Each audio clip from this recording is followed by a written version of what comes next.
comes in around November 1st, he'll get better and he'll save the season. Yeah, so. I mean, but Mike Tannenbaum continues to be bullish overall on the Bucs, even if not early. Now, Brady, as we talked about yesterday, was named by his peers the #1 player in football.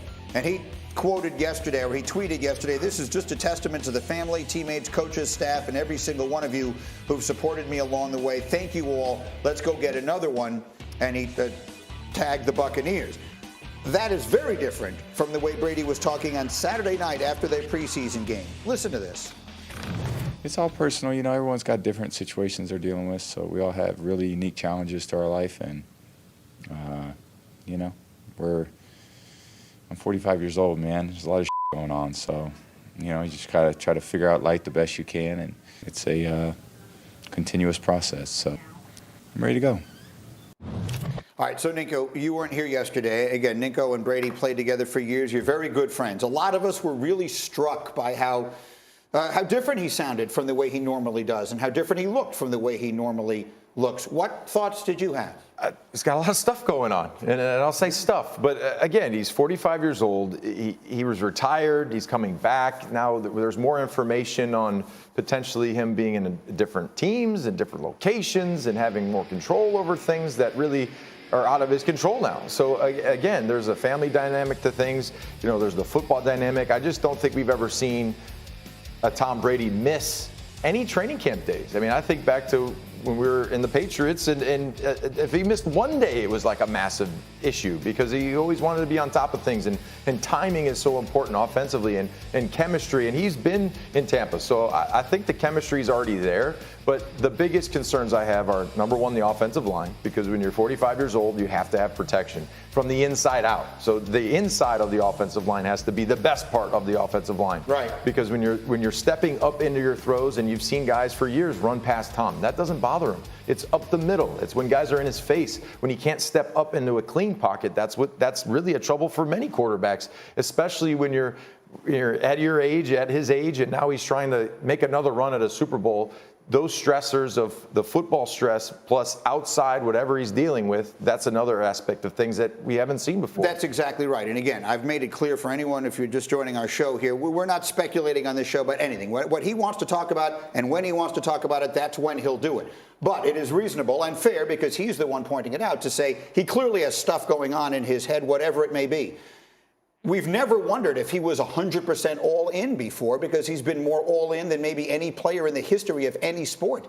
But is there reason to be concerned right now that maybe he isn't all the way in the way he needs to be? Well, I think that in a football sense, when you're on the field, you have to be all in when you're on a football field. And if you're not all in, that's when guys get hurt, guys get injured, because you're thinking of other things. You're not playing as fast. You're not on top of everything that you usually are. So I think that when he's on the field, he'll be 100% locked in. But it's outside of that. What distractions will cause him to maybe not be as prepared or as ready to go as he once was in years past, when he was on the plane looking at tape for the next week, traveling back from an away game. Yeah. Those are the things that might affect when you're on the field. Those are the things that when you're 45 years old and you have a lot of stuff going on that maybe fall through the cracks a little bit in ways they hadn't before. Does any of this give you pause with all of your confidence? A little pause, but if anybody could do it, it's Tom Brady, because he's so smart, and to Neil's point, he's so prepared. He has the answers to the test. So if anybody could overcome it, Greeny, it would be him. But on paper, obviously, football is a game of preparation, and he's missing a lot of steps right now. The more people you talk to around the league, Dan, as I know, people reacting to all of this, what sorts of things are you hearing? People are hesitant to bet against Brady, right? I mean, like, he's proven so many people wrong so many times. But I think the point of preparation is the key one. We talked about this a little bit yesterday, but like this is his hallmark. I mean, so if he's missing days in camp, if there are times when he would have been preparing ahead of the game that instead he's dealing with other stuff that isn't football related, it doesn't take much to throw you off from having a good season to a lousy one in this league, and that would be that's what gives me concern. And the one thing I would say, the days away, when you're being corrected by a coach, it's one thing, but when you're being corrected by Tom, like if Tom is directing you and telling you messed that up, you need to be here, you need to be there, you need to be better here, that weight is a lot different than when a coach is telling you that. And that's been a massive part of his value to that organization these last 3 years. We'll see what warrants happening with Tom Brady. It is very much something to keep an eye on. In the meantime, we have a monster weekend of college football ahead of us. It's week 1, and key games will include the defending national champions,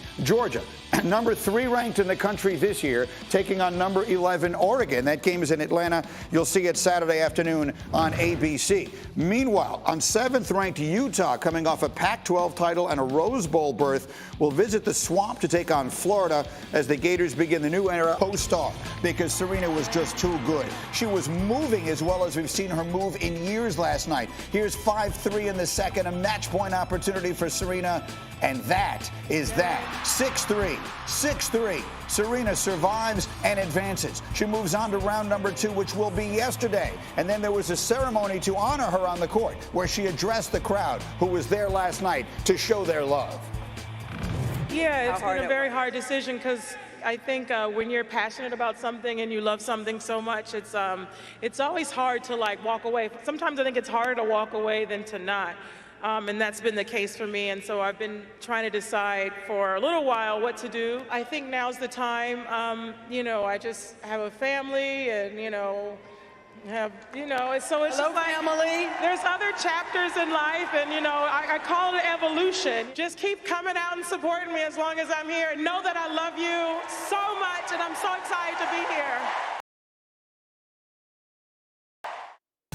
It was a great moment last night. Gayle King hosting this ceremony. She's now 21-0, Serena is, in opening matches at the U.S. Open. She's won a major match in her teens, her 20s, her 30s, and now in her 40s.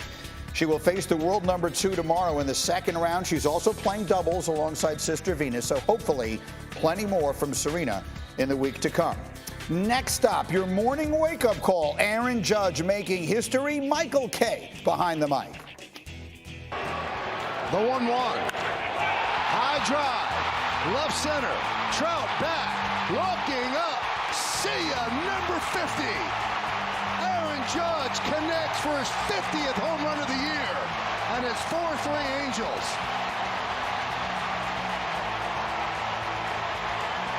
Did I mention this was a Yankee road game? Did you hear the crowd in Anaheim last night? The Yankees would lose, by the way, 4-3. But for Judge, he's now just the 10th player ever with multiple 50 home run seasons.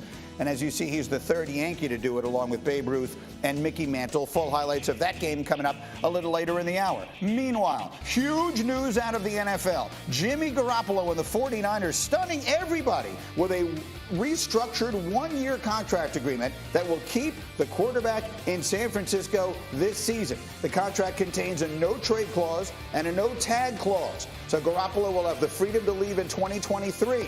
For now, he will be Trey Lance's backup this year. Ninko is here. Tannenbaum is here. Graziano is here. And Dan, I'll start with you.